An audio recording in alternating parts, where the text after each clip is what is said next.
We're back with Heather again, and this is another quilt that is in minimalist design, and this is shape study number 2, circular logic. So talk to me about these circles. Sure. This one, I made 4 of the sort of canvas backgrounds at the same time. And this is the last one of them that I selected to choose. And I had the idea to sort of be simpler and less hand hurty on my, like less tension on my hands. So by doing less like hand work required.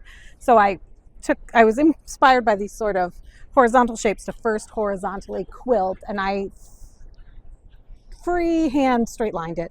And there's some white and there's some peach and there's some pink and some blue in the background. So that was my canvas. And then I got the idea to sort of freehand draw circles stacked on each other, because I was sort of thinking about the way I think when I was making this, it was at some point in the election cycle, and the way, especially on social media, you can go do your own research or learn more and learn something that just supports only what you think and doesn't question it. And you can do that sort of self-sabotagingly, and you don't have to be of any political or idea variation. Like you could just find the stuff that repeats back to you what you want to hear, and then you feel really great about it because you're that, which is why I called it shape study number 2, circular logic, where you are logically keeping yourself in the same place. And that's why they don't touch or intersect, because they're all their own and they go around. So when you made your background canvas, did you know you were going to come in for circles? I made it like 3 years before. Okay. So my question was, we've got this beautiful, very, very pale yellow, very pale pink, just this little kiss of color in a rather neutral field. Yes. Did that have any intention, or it was like, I'm just going to pop this little bit of color in here and I'm going to figure out where I'm going later? I had started with just like only white or barely off-white colors in the backgrounds, because I haven't had a quilt in QuiltCon since 2019. Actually, the last one hung right next to yours. Awesome. And it had a little pop of color. And that was the first one I think that I'd put a pop of color in. And I had liked the way it gave it a little more texture, but it still could read as a canvas without screaming too much. And then I enjoyed, my process is sort of, I put those together and then later I decide how to respond to them.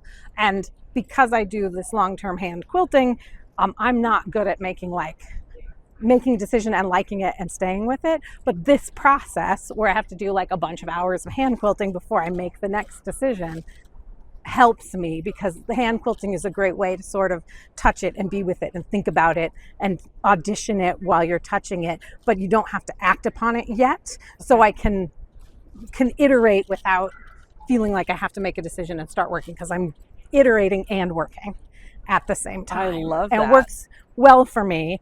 But so I didn't really think about it, and I knew that I wanted to like add shapes to this one, in part because it's so skinny. It's skinnier than the others. I don't know why it ended up skinnier. That was probably whatever fabric I was cutting up, like what piece I started with. And then the circles just seemed like a better idea. I think I maybe auditioned a few shapes in a notebook. And I love the hand of this. I mean, and I made it by using those like those blue air markers, the purple ones rather, that go away, and I would do 3 rounds and then stitch them, and then 3 rounds and then stitch them, because I could do it before it went away.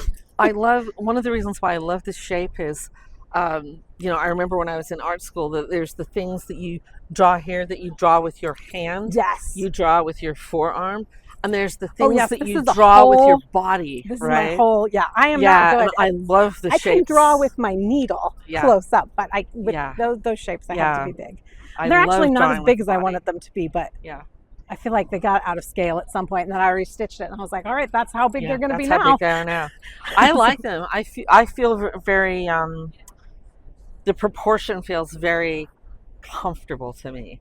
Like I don't look at this and have a moment of jarring. It has out of it a lot something. of air in it, which actually the other one we did also has a lot of air in it. That's when you see my other one, you'll be like, oh, this is different. Isn't that why we're doing minimalist? Yes, that's why I entered these two, is because I've never entered minimalism before. In fact, my quilt guild, I'm in the Chicago Modern Quilt Guild, no one would think of me as a minimalist. But these quilts, once I made them, I was like, well, I guess I mean, also I think this is minimalist, but also does a lot of detail work. Even though it reads minimal, like it feels more than that when I was stitching it. Yeah. But something like this was the idea for the thrum, but thrum wanted to be something else, so it is. Yeah, so it is. It's great.